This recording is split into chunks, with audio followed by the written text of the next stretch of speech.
Wala na naman mabibili dito. Napapanic buying na naman ang mga tao dahil sa nangyayari. Ayan, walang masyadong mga gulay, empty ng mga gulay. Siguro kahit sa mga bread mamaya punta tayo doon, tignan natin. Ayan guys, mga rice, flour.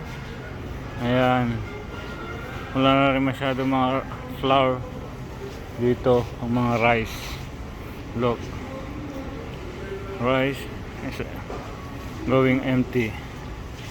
Ayun, mga konti na lang. Tignan nyo, nagpapanic buying talaga ang mga tao dito kasi hindi nila alam kung gaano katagal yung flood dito. Kaya ayan,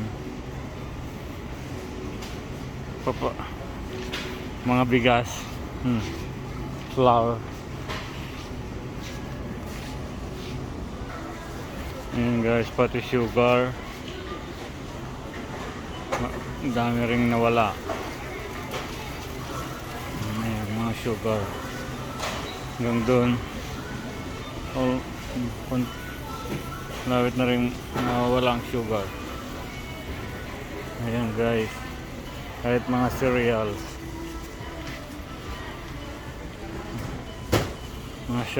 guys.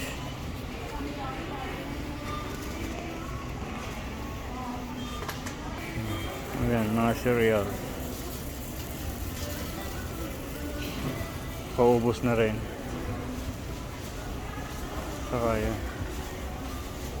mga juice guys, mga juice, ayan no, paubos na rin, lalo na dito ang cereal.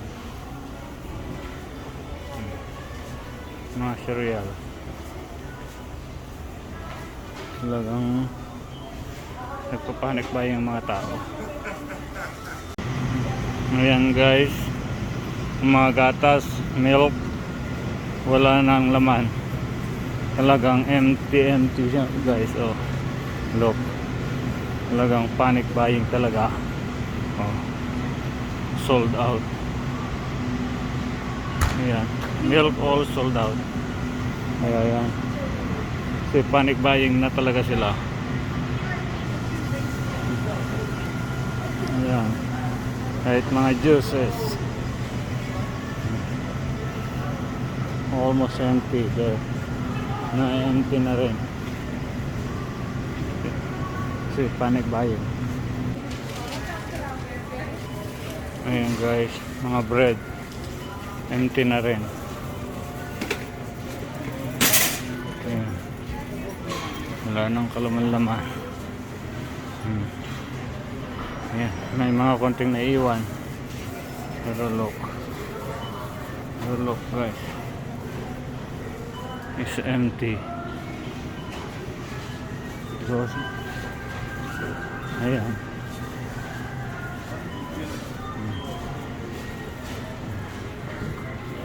ayan, may konti dyan, pero ayan, wala na naman, empty.